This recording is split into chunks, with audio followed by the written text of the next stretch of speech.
বলিউডের জনপ্রিয় অভিনেত্রী শিল্পা শেঠি ভারতের সর্বোচ্চ আয়কর দাতাদের তালিকায় থাকেন, কিন্তু অভিনয় তার একমাত্র আয়ের উৎস নয়। প্রায় সবাই কোনো না কোনো ব্যবসার সঙ্গে যুক্ত।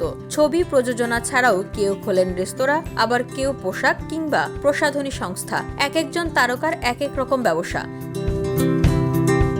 এবার শিল্পা শেঠি জানালেন কোন অদ্ভুত উপায়ে বড়লোক হয়েছেন তিনি, সেই কথা। সম্প্রতি এক সাক্ষাৎকারে তিনি খোলাসা করেছেন তার এই বিশেষ উদ্যোগের কথা। প্রায় ৮ বছর আগের কথা। শিল্পাকে ডাকা হয়েছিল একটি প্রসাধনী সংস্থার বিপণন মুখ হিসেবে কাজ করার জন্য, কিন্তু এমনই দুর্ভাগ্য, অভিনেত্রীর পারিশ্রমিকটুকু দেওয়ার মতো ক্ষমতাও ছিল না ওই ত্বক পরিচর্যা পণ্য উৎপাদনকারী সংস্থার। মূলত শিশুর জন্যই নানা পণ্য তৈরি করতে মাত্র ৩৫ কোটির সংস্থাটি। শিল্পা বলেন, ওরা আমার কাছে এসেছিলেন, আমার ভালো লেগেছিল, কিন্তু একজন ব্র্যান্ড অ্যাম্বাসেডর নিয়োগ করার মতো সামর্থ্য ওই সংস্থার ছিল না।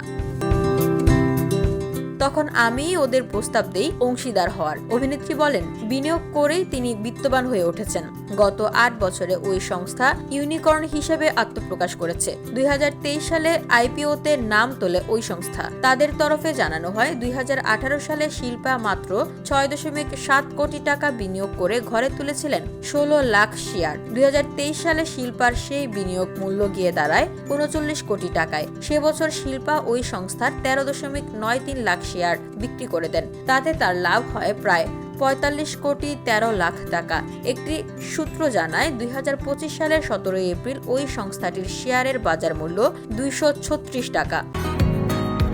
বসুন্ধরা, উত্তরা, বনশ্রী, কুড়িল ও বাড্ডা সহ রাজধানীর বিভিন্ন স্থানে অভিজাত ও অত্যাধুনিক মানের ফ্ল্যাট কেনার এক নির্ভরযোগ্য প্রতিষ্ঠান প্লেজেন্ট প্রপার্টিজ লিমিটেড। তাই আপনার স্বপ্নের আবাসনের জন্য আজই যোগাযোগ করুন।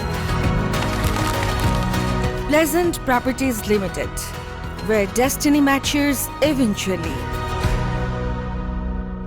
এখনও শিল্পা ওই সংস্থার ২.৩ লাখ শেয়ারের মালিক। সেই হিসেবে ওই সংস্থায় অভিনেত্রীর বিনিয়োগ মূল্য প্রায় ৫.৪২ কোটি টাকা।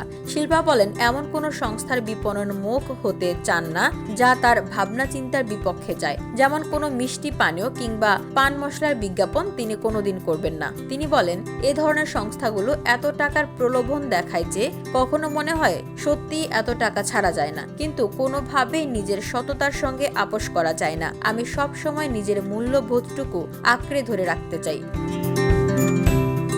VOD Bangla news desk.